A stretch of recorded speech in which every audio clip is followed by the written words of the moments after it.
ایک دفعہ کا ذکر ہے، ایک چھوٹے سے گاؤں میں سارا نامی ایک دلچسپ اور بہادر لڑکی رہتی تھی۔ اسے ہمیشہ ایک بڑے ایڈونچر پر جانے کا خواب آتا تھا۔ ایک دن وہ جنگل کے قریب کھیل رہی تھی جب اچانک ایک پراسرار سیاہ بلی اس کے سامنے آئی، جس کی چمکتی ہوئی زمردی آنکھیں تھیں۔ بلی نے اس کے قریب آ کر کہا، ہیلو سارا، میں لونا ہوں، ایک جادوئی بلی۔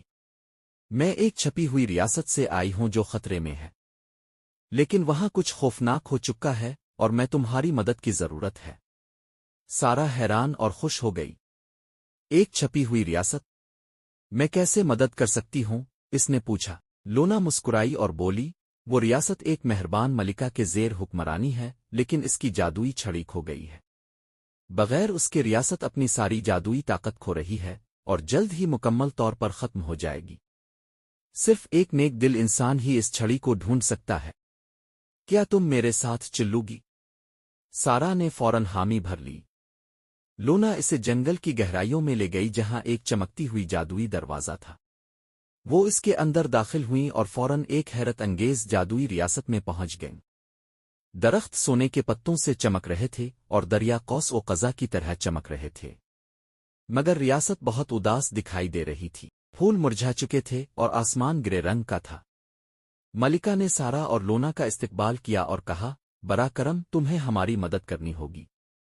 میری جادوئی چھڑی کو شرارتی ہوا کی چڑیل نے چرا لیا ہے۔ وہ اسے طوفانی پہاڑ کی چوٹی میں چھپا کر بیٹھی ہے۔ سارا، جو اب اس مشن کے لیے پر عزم ہو چکی تھی، لونا کے ساتھ روانہ ہو گئی۔ راستے میں انہیں کئی مشکلات کا سامنا کرنا پڑا، جلتے ہوئے دریا کو پار کرنا اور جادوئی جانوروں سے بات کرنا تاکہ چھڑی کا سراغ لگایا جا سکے۔ لونا کی جادوئی طاقت کی مدد سے وہ طوفانی پہاڑ تک پہنچ گئے۔ پہاڑ کی چوٹی پر ہوا کی چڑیل ایک لمبی اور خوفناک شکل میں انہیں ڈرانے کی کوشش کرنے لگی، مگر سارا نے ہمت نہیں ہاری۔ اس نے کہا، تم مجھے ڈرا نہیں سکتی، میں دوستی اور جادو کی طاقت پر یقین رکھتی ہوں۔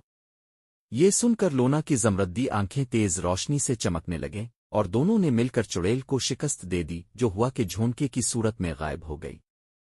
سارا نے چمکتے ہوئے صندوق میں چھپی جادوئی چھڑی ڈھونڈ لی اور جیسے ہی وہ اسے ملکہ کو واپس لائیں، پوری ریاست دوبارہ روشن اور خوشحال ہو گئی۔ آسمان نیلا ہو گیا، پھول کھلنے لگے اور درختوں نے دوبارہ چمکنا شروع کر دیا۔ ملکہ نے سارا اور لونا کا شکریہ ادا کیا اور انعام کے طور پر سارا کو ایک جادوئی ہار دیا، جس کی مدد سے وہ جب چاہے اس جادوئی ریاست میں واپس آ سکتی تھی۔ لونا، جو اب سارا کی بہترین دوست بن چکی تھی، اس کے ساتھ گاؤں واپس آ گئی۔ اور اس کے بعد سارا اور لونا نے مزید جادوئی مہمات کے لیے اس ریاست کو ہمیشہ محفوظ رکھا۔